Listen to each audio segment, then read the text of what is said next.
Bonjour à tous, merci d'être debout si tôt, pas forcément évident et d'avoir réussi à trouver la salle. Est-ce qu'il y a des devs dans la salle? Bien, super. Est-ce qu'il y a des gens qui ne sont pas devs? Peut-être des managers? Ouais. Est-ce que vous avez aussi des managers, vous? Bon, on va essayer de parler pour tout le monde. Aujourd'hui, c'est pas une presse qui est très technique, qui parle aux devs, mais en fait qui s'adresse à beaucoup de gens aussi. Pour essayer de décupler son impact, les devs doivent parfois sortir de leur zone de confort et donc aller sur d'autres points. Et c'est ce dont on va parler aujourd'hui. Euh, qui je suis? Pascal Corpet, je suis CTO à Base Impact. Ça ne veut pas dire qu'on améliore tous notre propre impact, mais c'est le but de notre association Startup, c'est de combattre des problèmes sociétaux avec des outils de startup. Donc en ce moment, on travaille sur Bob Emploi. J'adorerais vous parler pendant des heures de Bob Emploi, qui est une application gratuite pour les chômeurs, pour les aider à trouver un travail plus vite. Mais ce n'est pas ça dont je vous parle aujourd'hui. J'ai été avant Base Impact chez Google pendant 5 ans, où j'étais ingénieur, puis tech lead, puis manager. Avant ça, j'étais au ministère de la Défense, où j'étais aussi ingénieur et manager. Quelle légitimité j'ai aujourd'hui vous parler d'optimiser son impact, à part parce que je travaille à Base Impact, c'est que ça a toujours été pour moi quelque chose de très fort. J'ai toujours été un battant, toujours essayé d'aller plus haut, plus fort. Bon, attention les chevilles, là, j'ai fait l'école polytechnique, ensuite j'ai été recruté à Google. À Google, j'étais promu plusieurs fois jusqu'à staff software engineer. Chaque fois, j'en veux, j'ai toujours essayé d'améliorer. Et j'ai pas l'impression d'être arrivé nulle part, et je pense toujours qu'on peut encore s'améliorer, qu'il n'y a pas de palier où je me dis il faut que j'arrive là pour enfin me reposer. Toute ma vie, j'espère pouvoir apprendre et m'améliorer, et c'est de ça dont je veux vous parler. Et au-delà de moi-même, j'ai toujours été passionné par la psychologie, comportementale, le développement personnel, pour moi, pour les autres. Et aujourd'hui, je vous ai donné quelques outils, en plus des choses très, très tech et liées à la dev, sur comment est-ce que vous pouvez améliorer votre impact. Ça s'adresse aussi à vos managers ou à vous si vous êtes manager pour aider les gens de votre équipe, parce que je pense que ça ne se fait pas tout seul et je vais vous expliquer pourquoi et comment. Avant de commencer, vous avez vu que je parle très vite. Est-ce qu'il y a quelqu'un, toi par exemple, est-ce que tu veux bien me faire signe quand je vais trop vite? Tu fais une tête atroce. Très bien. Je vais essayer d'aller plus doucement. Décupler son impact. Qu'est-ce que j'entends par impact et qu'est-ce que ça veut dire? Dans mon équipe, j'avais 2 devs, j'en ai plein d'autres, mais j'en avais 2, Romain et Anya, qui a priori étaient arrivés dans mon équipe. Ils ressemblaient pas tout à fait à ça, mais sympa quand même. Et ils étaient à peu près le même profil, recrutés après 3-4 ans ailleurs, ils venaient là, et avec au début le même état d'esprit. Et pourtant, rapidement, on s'aperçoit qu'il y en a une dans l'équipe, elle dépote, et l'autre, il fait pas grand-chose. Il fait pas grand-chose, et ça ne veut pas dire qu'il fait rien, il fait son boulot. S'il faisait vraiment rien, on le virait. Mais leur impact n'est pas le même dans l'équipe, on se sent, et vous l'avez déjà vu dans vos équipes, des gens qui travaillent à peu près au même temps, autant de temps que vous, et qui en font beaucoup plus ou beaucoup moins. Comment ça se fait et comment l'améliorer?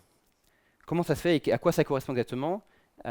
En tant que manager, quand vous essayez de définir l'impact de quelqu'un, il y a une formule qui peut venir assez vite, qui est de, bon, on va prendre la personne, on la connaît pas trop, on va prendre son diplôme, en France, hein. On prend son diplôme, le temps de travail, est-ce qu'il bosse à 100%, à 80%, 50%, et combien de temps il a d'expérience?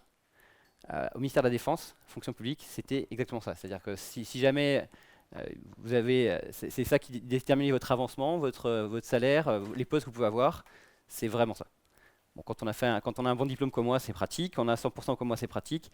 Mais l'expérience n'a pas tellement changé. C'est pas tellement efficace. En fait, après être passé en Suisse, puisque j'ai bossé chez Google Maps en Suisse, à Zurich, j'ai vu que quand on va à l'international, on peut un peu affiner cette formule en remplaçant le diplôme par le QI en tant que tel, et l'expérience avec l'expertise, il y en a qui arrivent à acquérir une expertise plus forte. Encore une fois, c'est comme ça que beaucoup de managers essaient de décrire l'impact que les gens ont dans leur équipe. Ouais, j'ai un gars, il bosse énormément, c'est super, il est vraiment à fond, il prend plein de temps, ou oh, qu'est-ce qu'il est malin, il est super, il est très très intelligent, euh, mais moi j'y crois pas. J'y crois pas, je pense pas que ce soit ça l'impact, et en tout cas c'est sûrement pas comme ça qu'on peut le mesurer. Ça peut être utile pour mesurer a priori quelqu'un que vous voulez recruter, c'est des indices qui vous donnent ça, mais comme j'ai dit tout à l'heure, au bout de quelques mois, ou même parfois quelques jours, on se rend compte que c'est pas ça. Qu'est-ce que c'est l'impact? Ben, l'impact c'est violent. L'impact du météorite, ça fait un gros cratère, c'est gros. Et un impact, c'est pour voir quel est l'effet que vous avez sur le monde. Là, j'ai montré le monde. Vous n'avez peut-être pas le même impact sur le monde. En tout cas, moi, je ne l'ai pas encore à ce niveau-là. Mais l'impact sur le monde, l'impact sur... Ça, c'est peut-être un peu dur pour des devs. Au niveau des devs, c'est quel impact vous avez dans la mission de votre équipe.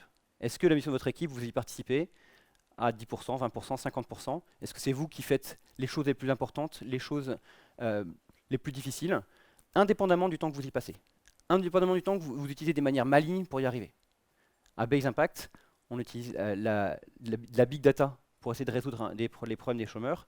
Mais en fait, ce qui nous intéresse, c'est l'impact. C'est le problème sur les chômeurs. Ce n'est pas le fait d'utiliser un super algorithme qui fait rêver tous les data analysts. Dans l'impact, dans votre équipe, c'est pareil. Vous, votre impact, c'est quel est le résultat que vous avez. Alors, quand vous êtes junior dev, c'est dans votre équipe. Quand vous êtes senior dev ou tech lead, c'est plus au sein de votre entreprise. Quel est l'impact, votre impact, propre impact, mais aussi quel est l'impact de votre équipe. Et à Google, c'est tout à fait valorisé, c'est-à-dire que quand on est chef d'équipe, on ne prend pas en compte, pour être promu, on ne regarde pas seulement ce qu'a fait la personne dans son équipe, on regarde aussi tout ce que son équipe a fait derrière elle. Ça ne veut pas dire qu'elle s'attribue toute la gloire, mais c'est son rôle de faire que l'équipe produise énormément, et qu'est-ce qu'elle produit. Et enfin, quand on est encore un niveau de-dessus, comme moi aujourd'hui, c'est l'impact qu'on a sur le monde, sur l'extérieur. Moi aujourd'hui, mon impact, c'est le nombre de chômeurs qui retrouvent un boulot plus vite.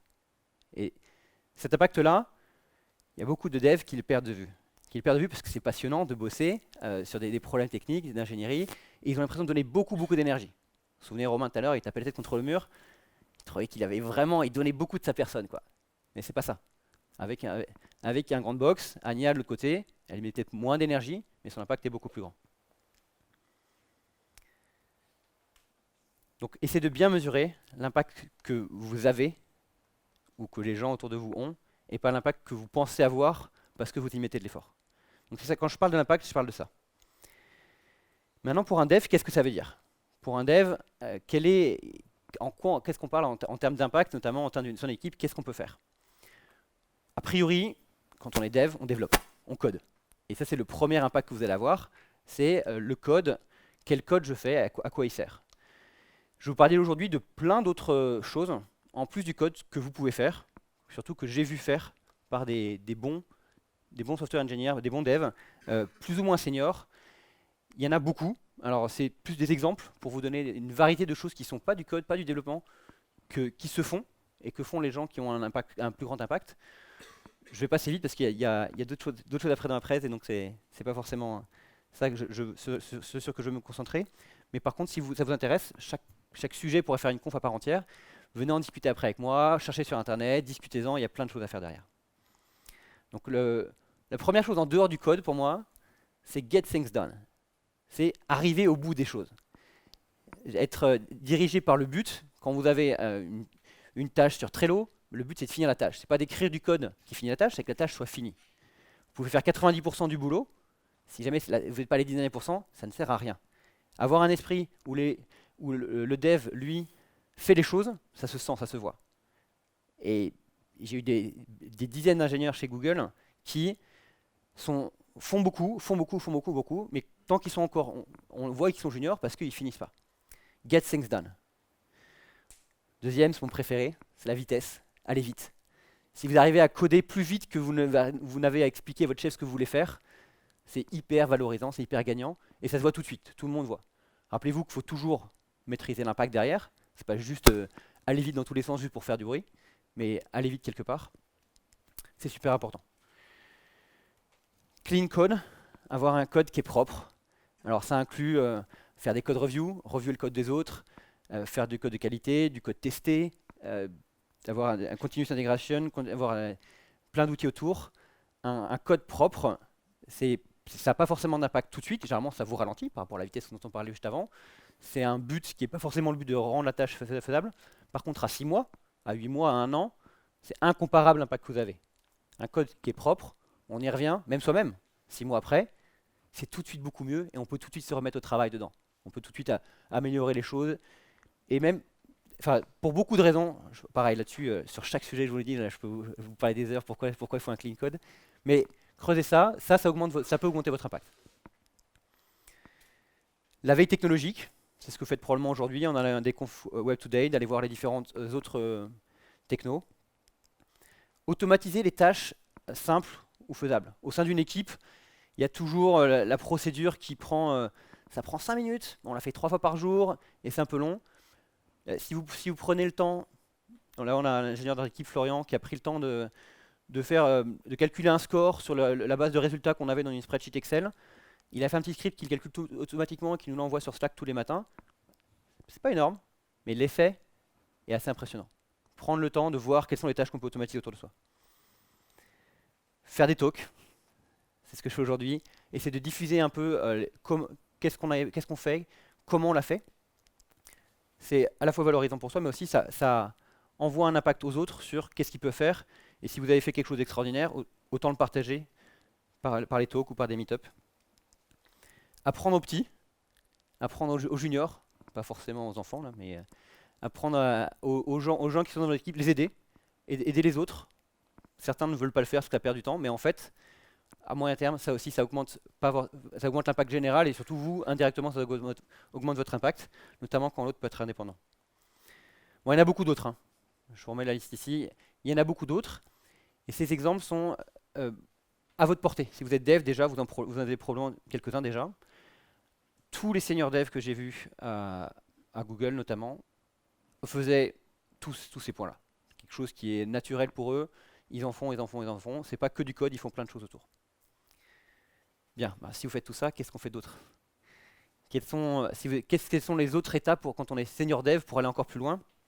Je vous en donner quelques autres qui sortent encore un peu du champ. Alors ceux-là, prenez-les avec des pincettes parce que ça prend du temps. Faire des process. Essayer d'organiser son équipe pour se mettre au Scrum, Kanban, avoir des process agiles, ou même aller plus loin, définir des process dans son entreprise pour qu'est-ce qui se passe quand un employé arrive, tout soit prêt pour cette personne. Se lancer dans les process, faites du programme management. Se balader du côté produit, aider le product manager, le product owner, les clients, les utilisateurs à comprendre quel est le produit qu'on va faire demain. Si votre produit est troué, qui ne sert à rien, même si vous l'implémentez parfaitement, s'il est tout beau, ça ne servira à rien. Allez dans cet endroit-là, allez creuser du côté produit, c'est développer son impact. Ça peut paraître d'être un autre métier, ce que je vous dis, c'est qu'on peut les combiner, et tout en restant dev, tout en restant ingénieur, ça vaut le coup d'aller donner de l'impact côté produit. Recruter, passer du temps à trouver des gens bien. Comme je vous disais avant, c'était former des gens qui arrivent. L'étape d'après, c'est d'aller les chercher même à l'extérieur, les rencontrer. Les dynamiques d'équipe, regarder autour de soi, non seulement qu'est-ce que font les autres, mais comment ils le font entre eux.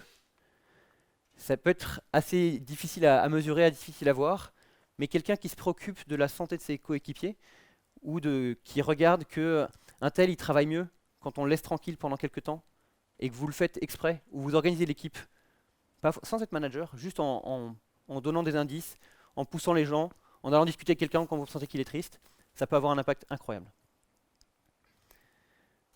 Puis si jamais vous sentez les épaules, manage up, allez voir votre manager et essayez de l'aider à faire un meilleur boulot. Ça ne veut pas dire que vous êtes meilleur manager, ça ne veut pas dire que vous êtes manager vous-même, mais aider son manager, c'est super intéressant parce que lui-même, il n'a pas forcément la même vision de là où il se trouve, de l'équipe, du projet là où il en est, et de l'aider à voir des choses qu'il ne voit pas.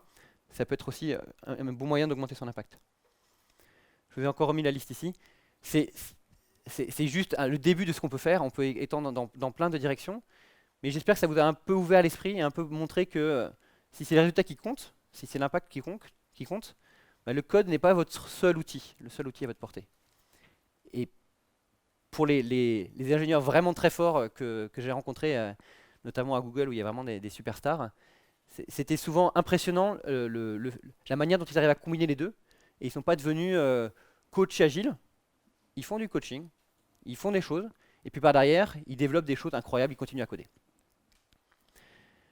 Maintenant, comment augmenter cet impact? Comment vous allez pouvoir changer pour pouvoir augmenter? Vous n'allez pas commencer demain et prendre toute la liste, ça fait trop, il y a trop de choses.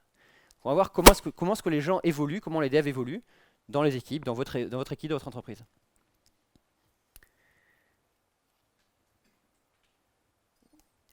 En tant que manager, j'ai vu beaucoup de gens qui pensent que pour augmenter l'impact d'une équipe, Le plus simple, c'est Darwin. Darwin, c'est la sélection naturelle. On sélectionne les bons, on trouve ceux qui ont beaucoup d'impact, soit on les recrute, soit on les garde, et puis on met au placard, on vire ceux qui n'ont pas d'impact. Ça marche plutôt bien, regardez, l'homme est apparu, et Darwin a, je pense, a raison, et que ça s'est effectivement passé comme ça. C'est très difficile pour un dev, surtout quand on est moins bon, mais les devs se sont adaptés, et souvent ce qu'ils font, c'est qu'ils cherchent une boîte où ils vont être reconnus suffisamment bons pour pouvoir rester, et avoir un impact à leur niveau. La sélection naturelle. Un autre moyen d'augmenter son impact, ou bien connu des managers, c'est d'augmenter le temps qu'on y passe. Je vous disais au début, bon, si quelqu'un code bien, s'il code 2 heures de plus dans la journée, a priori, ça devrait marcher. Donc il y a une pression des managers pour vous faire travailler plus. Même quand le manager ne met pas de pression pour qu'on travaille plus longtemps, plus de jours, moins de vacances, etc., ou la nuit, ça n'empêche pas les devs eux-mêmes de se dire que c'est le seul moyen pour y arriver.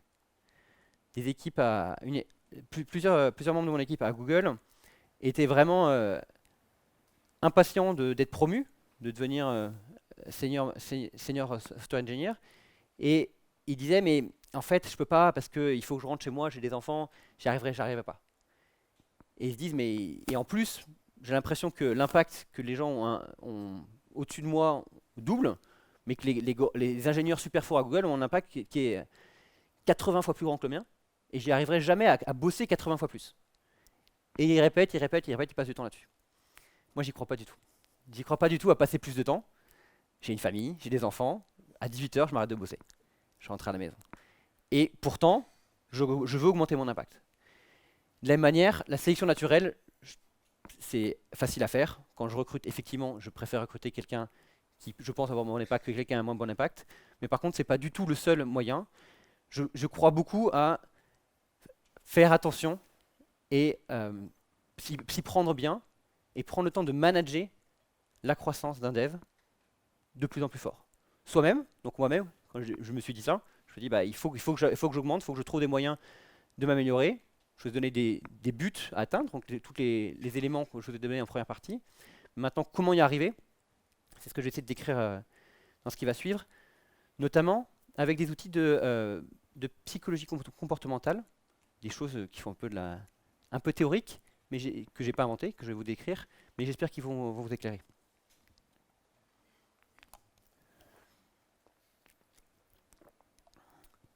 La première que je vais vous montrer, c'est les fonctions exécutives.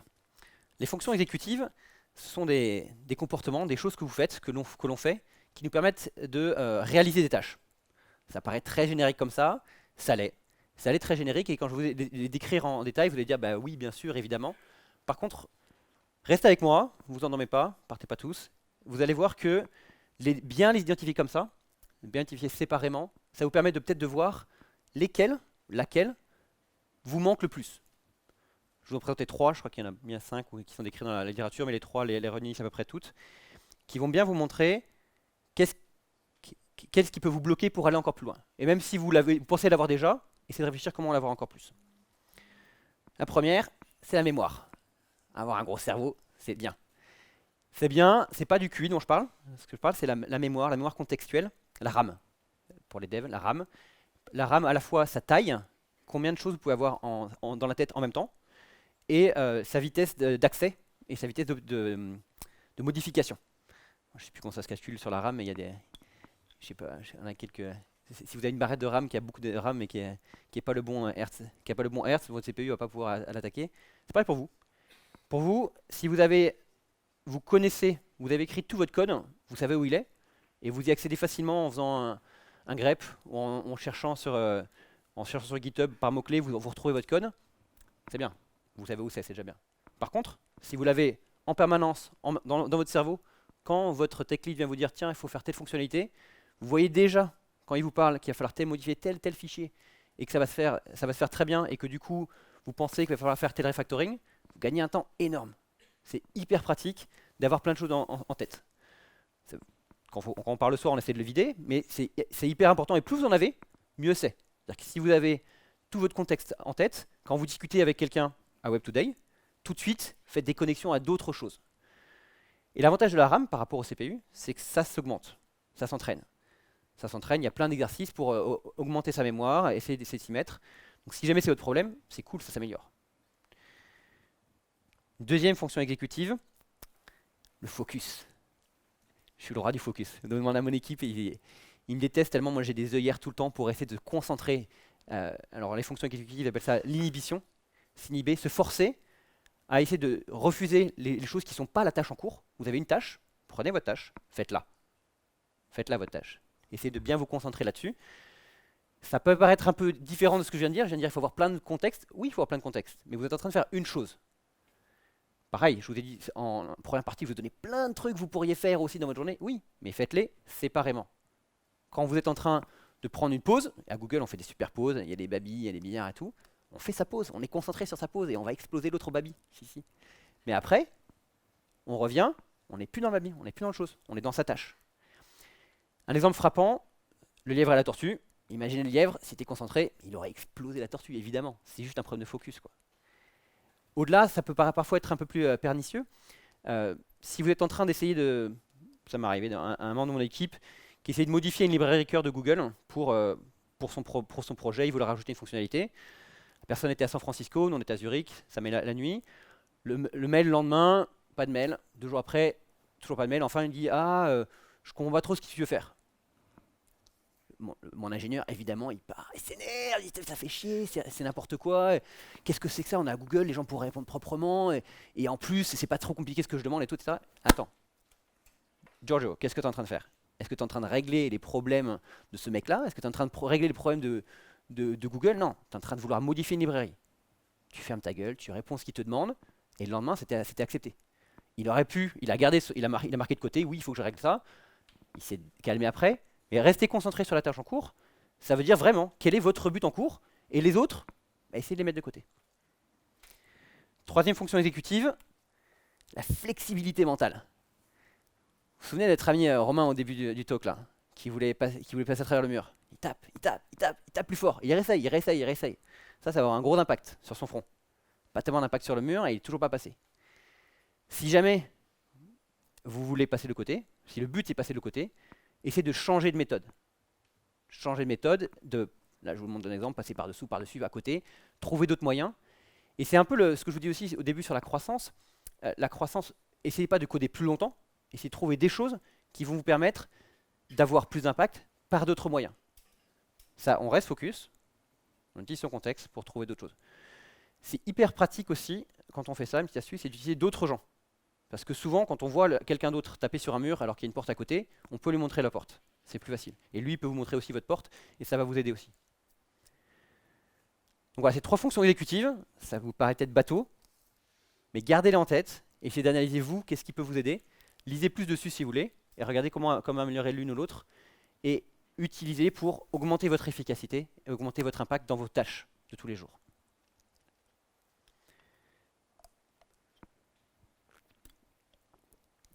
Maintenant, je vais vous parler un peu plus dans le temps, comment manager sa croissance au fur et à mesure du temps. Là, je vous ai montré comment vous lancer, des outils qui vous seront utiles tout du long. Je vais maintenant vous parler des outils de gestion dans le temps de votre croissance. Manager la croissance, j'ai pris ce terme manager exprès, parce que pour moi, la croissance, ça prend du temps à faire, et ça se fait avec un manager, si possible. Si possible. C'est possible parce que beaucoup de choses dont je vous ai parlé avant demandent que la personne qui est responsable de vous, au niveau embauche, au niveau financier, soit d'accord avec les essais que vous faites. Si vous laissez, dans la dernière fonction exécutive dont je vous parlais, flexibilité mentale, changer de méthode, si votre manager ne vous suit pas, si vous n'y arrivez pas tout de suite, ça va poser problème. Les exemples de clean code dont je vous parlais, tous les exemples que je vous parlais au début, si votre manager n'y croit pas, ça va être une perte de temps pour lui et ça ne va pas se passer.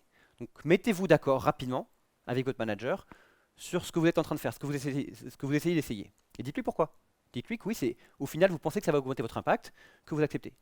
Chez Google, il y a les fameux 20%, vous avez entendu parler, où 20% peut faire un peu des choses qui sont en dehors de son projet principal. Toute la croissance passe aussi là-dedans. Oui, je vais essayer tel autre projet parce que du coup, ça va apporter un éclairage sur comment travailler dans une équipe avec moins de gens. Oui, j'ai envie d'essayer de nouvelles technos. Oui, j'ai envie d'améliorer les choses. Tout peut passer là-dedans. Dans ma boîte actuelle, j'ai un peu le même contrat avec mon CEO, dire il y a 5%, 10% de mon temps qui sont faits pour autre chose que juste la tâche en cours pour essayer d'autres trucs. Mettez-vous d'accord vite, plutôt que d'essayer de le faire sournoisement. Et si ça se trouve, lui, il sera emballé. Ou elle sera emballée. Donc ça vaut le coup de s'y mettre. Ensuite, quel soutien vous avez besoin de ce manager? Je vais essayer de vous montrer par l'exemple que vous n'avez pas besoin du même soutien à différents niveaux. Qu'est-ce que vous reconnaissez ce jeune homme ici? Luke Skywalker. Luke Skywalker, il commence la série, il est tout fou, il est super motivé. Par contre, niveau Jedi, zéro quoi. Ouais, il a la force et tout, mais il n'est pas très très fort. Et là, sur Tatooine 4, il rencontre enfin un manager de ce nom. Qu'est-ce qu'il a besoin, Luke? Il a besoin qu'on le dirige, qu'on lui dise ce qu'il faut faire. Pas besoin d'expliquer. Il dit tiens, sur la force, allume ton sable laser, fais ci, fais ça, fais ci, fais ça. Il suit complètement, il suit bêtement. Ça, c'est super intéressant pour les gens juniors en début de, qui viennent d'arriver dans votre boîte. C'est hyper pratique pour le manager parce que du coup la personne fait plein de choses et tout. L'impact de Luc là il est super sympa. Par contre, il ne faut pas y rester coincé trop longtemps parce que c'est pesant. Le manager, il n'est pas en train de. C'est comme s'il avait un bras de plus pour faire quelque chose en plus, mais il ne peut pas en gérer tellement que ça. Donc il faut avancer. L'étape d'après, si vous vous souvenez, trouve un autre manager. Sur Dagobah, là, il n'est toujours pas d'expertise, toujours naze, Luc. Et par contre, sa motivation a bien baissé. C'est dur. C'est dur. Et là, il a un nouveau manager, Yoda, qui va être là très patiemment, pour à chaque moment lui dire quelle est l'étape qu'il faut faire et pourquoi. Et en management, vous avez besoin de ça aussi. Si jamais vous avez passé le cap de la motivation du début et que vous n'êtes pas encore suffisamment bon, il y a besoin que votre manager prenne le temps, non seulement de vous dire qu'est-ce que vous pouvez faire, mais pourquoi. Et ça, c'est une grosse période dure. Généralement, j'ai des ingénieurs qui étaient coincés dans cette période pendant longtemps. C'est difficile pour tout le monde. Mais souvent un passage obligé. C'est un passage où le feedback est très important. Et où si jamais vous êtes dev et que vous êtes dans ce passage-là, demandez du feedback régulièrement à votre manager. Parce qu'il en a plein pour vous, mais il ne veut pas vous inonder. Donc demandez-le à la vitesse à laquelle vous êtes prêt à l'absorber. On continue les séries. On arrive à un moment où Luc commence un peu plus son expertise. Et ça, vous avez tous vu. Des ingénieurs qui sont bons, mais la motivation est pas là. Elle est pas là. Et oui, ils sont bons, mais ils n'ont pas trop confiance. Ce dont vous avez besoin, c'est d'être épaulé. Une confiance. Là, Leia n'est pas vraiment son manager, mais elle le booste un peu. Elle dit voilà, ce qu'il faut faire, ça va être ça, ça va être ça, ça va être ça. Si vous êtes manager, vous avez dans votre équipe, si vous-même vous sentez dans cet endroit-là, identifiez bien ça. Vous n'avez pas besoin que votre manager vous dise quoi faire. Vous savez quoi faire. Vous avez besoin d'être rassuré sur le fait que c'est bien ça qu'il faut faire et que vous pouvez le faire tout seul. Ça va être le moment où vous allez voir votre manager pour dire tiens, on fait ça. Et il ne sait pas trop, lui, si vous posez une vraie question ou si il a besoin juste. Vous en tant que dev, vous avez juste besoin qu'il vous dise c'est bon, super, c'est génial. Ça vaut le coup de l'identifier assez vite et d'en discuter avec lui, de lui dire faire ça. Ça, c'est un moment qui est souvent très gratifiant pour le manager parce qu'il n'y a pas beaucoup de boulot et on en sort assez vite si jamais on le fait bien. Et enfin, le dernier, c'est quand on est un expert et qu'on a la motivation. Et là, ça dépote vraiment. Par contre, attention, manager, on n'est pas obligé de mourir comme ces trois-là, mais il faut se remettre en retrait dans la manière où il ne faut plus dire à la personne ce qu'il va faire, parce qu'à chaque fois qu'on va lui dire ce qu'il va faire, l'autre va être frustré et il va perdre confiance en vous. Il faut en profiter pour déléguer. Déléguer des tâches plus ou moins grandes, au niveau de la personne, toujours éventuellement avec un parachute s'il y a besoin, mais de déléguer au maximum. Attention, c'est un endroit qui est tellement bien qu'on a envie d'y rester des années aussi, un peu comme le premier dont je vous parlais. C'est le moment d'aller attaquer autre chose. Si jamais vous êtes un bon dev, très bien, allez explorer les choses dont je vous parlais à un moment sur le programme management, sur les products. Allez devenir à nouveau junior sur un autre sujet. Oui, ça va être dur, mais vous allez apprendre et vous aurez toujours cet élément-là pour retomber sur vos pattes. En fait, ce que je vous ai présenté, là, les 4 derniers écrans, s'appelle le management situationnel, qui est un outil pour les managers, en fait, qui est déjà très utile pour les gens qui sont managés. C'est écrit tout petit donc sur la droite, mais vous irez voir ce que ça fait. En gros, ça dit que tout le monde passe par ces étapes-là. 1, 2, 3, 4. Donc, c'est comme Luc dans la trilogie. Et à chaque moment, on a besoin d'un management différent. Et si votre manager, mais la plupart des managers, moi y compris, ont un mode préféré ou deux modes préférés et ont du mal à faire les autres, ils ont du mal. Moi, je suis très bon pour déléguer. Ça, c'est super facile. J'ai toujours envie de déléguer. Une personne, peu importe où elle en est, j'ai envie de lui donner encore plus de confiance. Bah, si jamais elle est plutôt dans la partie en haut, là où c'est un moment où c'est un peu plus dur, ils n'ont pas forcément la motivation, bah, il faut pas trop déléguer. Il faut que j'arrive à me dire voilà de quoi a besoin cette personne. Très bien. Je suis un peu plus vite que prévu. Mais c'est pas grave, on va avoir temps pour les questions. Je vous ai essayé de montrer là un peu comment décupler son impact. Comment je vous ai montré ça? Je vous ai rappelé que l'impact, c'était effectivement l'effet que vous avez sur le monde et pas la force que vous y mettez pour le faire. Je vous ai ensuite montré plein de choses différentes en quoi un dev peut avoir de l'impact dans une entreprise en dehors du code. Ensuite, on a vu ensemble les fonctions exécutives qui sont utiles toute votre vie et qui sont utiles à tout niveau pour apprendre et pour explorer des nouvelles choses. Et enfin, le management situationnel sur comment avoir l'aide de quelqu'un et quelle aide vous avez besoin autour de vous.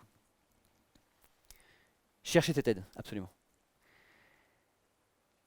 J'ai fini avec mon talk. Si vous avez des questions sur différents slides, différentes parties ou au-delà, je serais ravi d'y répondre.